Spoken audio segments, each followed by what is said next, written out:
This will forever be known as the month I subjected myself to Sarah J. Maas.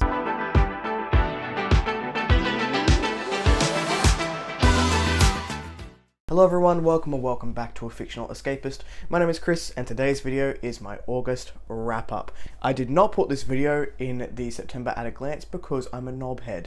Oh well, let's get into it. This month I read a total of 6 books. We had one 2.5 star read, one 3.5 star read, a couple of 4 stars, a 4.5, and then a 5-star read to top it all off. So all in all, a pretty decent reading month. Now I feel like I read a lot slower in the month of August because the first 2 books I picked up, my 2.5 and my 3.5 reads, felt like a slog, and I just didn't want to pick up one of these books in particular, which I'm sure you've all guessed which one that is.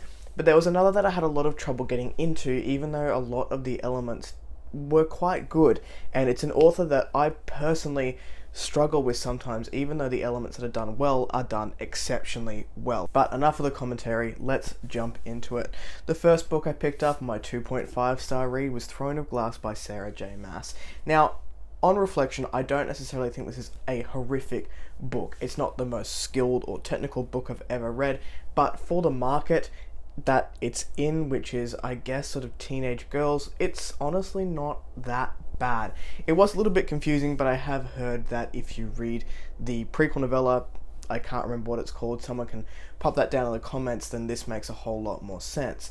In Throne of Glass, we are following 18-year-old Kalina/Selena, however you pronounce it, as she's broken out of a prison situation and she is to be the prince's champion. Now, that sort of takes place over the first half of the book, and then the plot deepens a little bit. We find out that there is an ancient evil that is surfacing, and she needs to become the king's champion to be able to defeat this evil. I honestly have wiped so much of this book from my brain after reading it that I really can't give you more details than that. But look, all I remember is that it was, in my opinion, not excellent. But then again, I'm not a teenage girl, so, you know, there's that. And the love interests, I'm just not a romance reader. I have a cold, dead heart most of the time, so the romance in this was ridiculous, and I hear that it gets more and more ridiculous as the series goes on. So not a series I'm going to be continuing. That's fine, not for everyone. It was fun to read.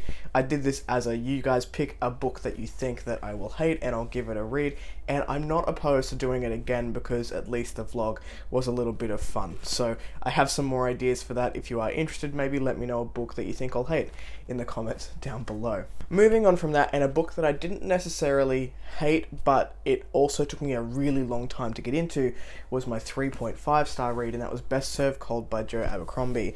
Now, I didn't mind First Law. I didn't think it was the bee's knees that a lot of people do, and I think that's because for me personally, I'm a world building driven reader. That is the top tier aspect of what I look for in a fantasy novel in particular, and there are some excellent world building out there in the genre, but First Law definitely focus more on the characters. Now, I can generally give or take, you know, characters. If there is a decent plot and there is decent world building, I'll forgive a lot of character stuff, but I will admit Joe Abercrombie does excel in character work and does excel in this witty, dark humor and very snappy prose. So I did enjoy the prose and I did enjoy the characters, but it just sort of falls short of the mark for me in terms of those things that I look for, like world building and plot. I thought giving the standalones a go would be a good idea to get more into this world, and occasionally I do get a Joe Abercrombie itch, and I'll pick up Heroes, which is the next standalone, whenever I feel that again. In this one, we are following Monscaro Makato as she seeks revenge for the people who betrayed her and killed her brother. So I believe there's 6 or 7 of them, and every part of the book follows the next my dog. And every part of the book follows the next kill, essentially. And we pick up a whole bunch of misfit characters along the way. They're all done very, very well, but the plot itself was super simple, and there wasn't a great deal of world building, in my opinion, in this one, so it fell a little bit short for me. But like I said, those elements that he does well, he does exceptionally well. So that one was a 3.5 star. Jumping into the 4-star reads that I had for the month, there were 2 of them. The first one being Sojourn Sojourn by R.A. Salvatore. Now, this was not planned on my TBR or my MBR. I was looking for something really short that I could take on the plane to Perth, and I picked this one up. This was the most enjoyable entry to the Legend of Drizzt that I've read so far. It really does expand. Drizzt goes into, well, I can't give too much away, can I? Basically, we are now on the surface world, essentially, and Drizzt has to figure out how to interact with different species, come out from hiding, and it was just a delight to watch him really grow as a character, and I'm looking forward to continuing on this series as a little palate cleanser. But I had a very, very good time with Sojourn. Sorry, it's quite a small cover, so I don't know if you can see it in the camera there. And Guinevere, whenever Guinevere is in a chapter, I am down. Finishing Sojourn made me really excited to continue on with the Legend of Drizzt series at some point. The next 4-star read is the only one I don't have a physical copy of, and that was Stones of Light by Zach Argyle. It's book 2 in the Threadlight series. Now, I liked Voice of War. I thought it was pretty good. I think I sat at about a 3.5, 3.75. Enjoyable, but didn't sort of wow me. Book 2 stepped it up a notch. We have a lot more plot, a lot more world building, and the magic system explodes off the page, and I really did enjoy it. Plus, I do enjoy Adam Gold's narration, so I did pick this one up on audio as well, so I can't give too much away, because as soon as you jump into book 2, you give away spoilers for book 1. There will be a full review of Stones of Light, as well as the next book I'm going to talk about on the channel, but they will go into some spoiler territory for earlier books if you haven't read them, so watch out for that. Then we jump into my 4.5-star read for the month, and this one was Amara. This is book 3 in the World of Lunaria by L.L. McRae. Now, it is no secret that I have really enjoyed my time in the World of Lunaria. This series is hitting all the marks for me, even though it's a little bit softer than something that I would typically pick up, but I think that is just what I needed, and this whole series so far has felt like a breath of fresh air to me. Amara follows our sky pirate, Amara, as pictured on the front here, and we basically expand upon what's happened in book 2. So book 1, Marota, was very much an introduction to characters. Let's get a feel for them, and we're doing a thing. So we have a plot, we do the plot.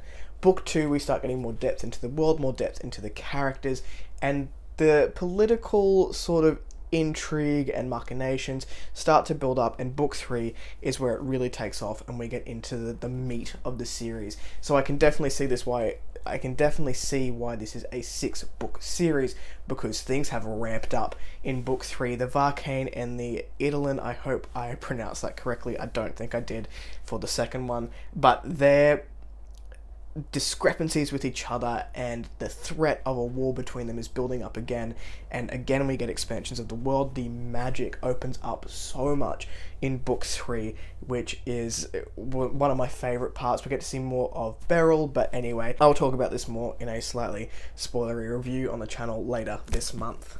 Now, the last one that I read, and the 5-star read of the month, was To Ride Hell's Chasm by Janny Wurts.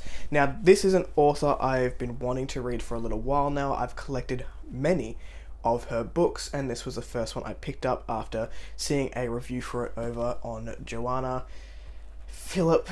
There was a discussion to Ride Hell's Chasm, and I've linked it before. I'll find it and I'll link it again. So I listened to the first 40 minutes of that video, and it went into no spoilers, and it convinced me to pick this up.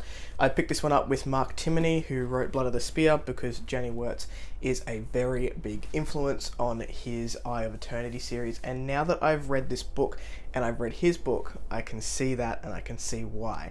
So this book seems really simple. The plot is essentially the Princess Anya has gone missing on the night of her betrothal to the prince, and Mikkel, or Michael, I'm not sure how it was pronounced, I pronounced it Mikkel in my head the entire time, is charged with finding this princess and bringing her back to restore peace among the land. We're in a country where peace has been present for many a year, and this threatens to disturb that. Mikkel is desert bred, and there's a lot of talks about racism and xenophobia, which is just absolutely brutal in this book. But at first glance, it is it feels like classical fantasy, and then you get further into it and it turns it on its head. I will have a full review for this one up on the channel later in the month, so look out if you do want to learn a little bit more about it, where I can talk more eloquently about what's inside these pages. That was the reading month for August. What was your favorite read for the month? Did you pick up anything that you shouldn't have, like I did with Throne of Glass, but still had a fun time with it anyway? Let me know in the comments below. If you like the content, give it one of those, and if you want to see more of it, click subscribe at your will, and I'll catch you in the next video. Ciao.